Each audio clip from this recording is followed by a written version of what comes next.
देखिए, मेरी पार्टी अपना दल जातीय जनगणना की पक्षधर है। साफ तौर से, स्पष्ट तौर से पार्टी का ये पक्ष है। लेकिन फिलहाल हमारी सरकार ने इस संबंध में अभी कोई घोषणा नहीं की है। निश्चित रूप से इस संबंध में जो मंथन हो रहा होगा वो बहुत जल्द मैडम हिंदुत्व की जो बात चल रही है, हिंदुत्व की बात चल रही है, हमारा एजेंडा सामाजिक न्याय है, हम उसी की बात कर रहे हैं। नहीं मैडम, ये तो एक रहोगे नेक रहोगे, आपको पिछड़ी की राजनीति करनी है। उसी भारतीय जनता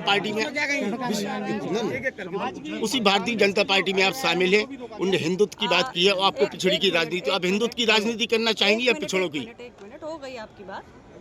अपना दल एनडीए गठबंधन का एक घटक है।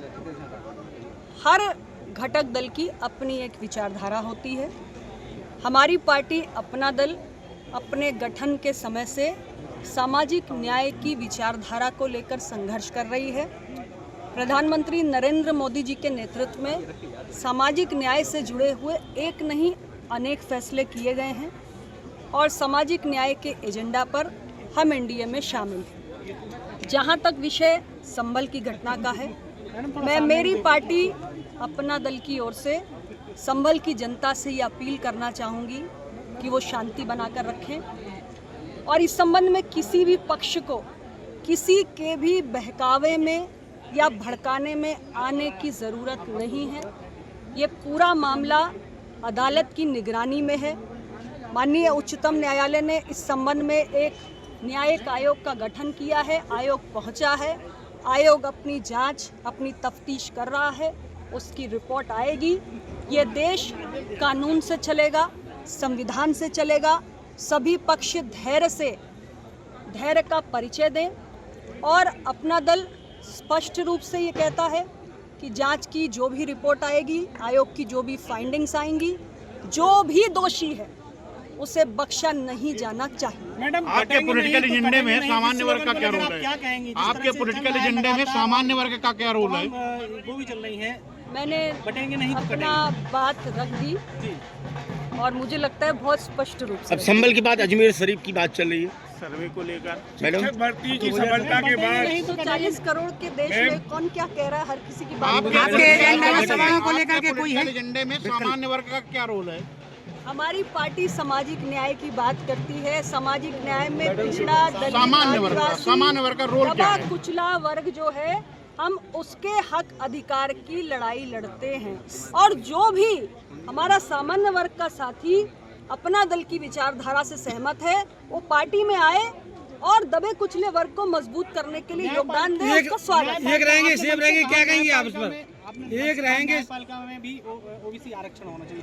क्या इसका क्या? मैं सिर्फ इतना कह रही हूँ कि देश की न्यायपालिका लोकतंत्र का एक बहुत महत्वपूर्ण स्तंभ है और हमारे निचली अदालत से लेकर सर्वोच्च अदालत तक आज मुकदमों का अंबार लगा हुआ है। आम आदमी का पैसा, उसका समय, उसका धन नष्ट हो रहा है क्योंकि हमारे पास न्यायाधीशों की पर्याप्त संख्या नहीं है। और जिस तरीके से आज हमारे सदन में, चाहे राज्यों के सदन हो, चाहे पार्लियामेंट हो, वहाँ पर हम हर वर्ग को प्रतिनिधित्व दे रहे हैं। लोकतंत्र की मजबूती के लिए न्यायपालिका में भी हर वर्ग का प्रतिनिधित्व होना चाहिए। सोशल डाइवर्सिटी इन जुडिशरी, न्यायपालिका में सामाजिक विविधता, ये अपना दल की सोच है और इसको हम निरंतर समाज के बीच में आपके नेता ओबीसी को तो संविधान ने आरक्षण दे रखा है। आपके नेता 2027 में आपको मुख्यमंत्री देखना चाहते हैं, इस बारे में आप क्या? देखिए, कार्यकर्ता है। कार्यकर्ता अपने नेता को अपनी पार्टियों पर, ऊंचाइयों पर देखना चाहता है। हर पार्टी का कार्यकर्ता, किसी भी दल का कार्यकर्ता या समर्थक अपनी पार्टी या अपने नेता को ऊंचाइयों पर देखना चाहता है। ये तो कार्यकर्ताओं की स्वाभाविक भावना होती है। जिस दल के पास जाएंगे उस दल के कार्यकर्ता आप क्या कहेंगे? मैं अपने कार्यकर्ताओं से सिर्फ इतना कहूंगी कि आप एक सेतु हैं। जनता के बीच में बने रहिए, संघर्ष करिए, उनके मसलों को मजबूती के साथ उठाइए, जुड़े रहिए। बाकी वक्त पर आरक्षण में आपका आर्थिक आधार का कोई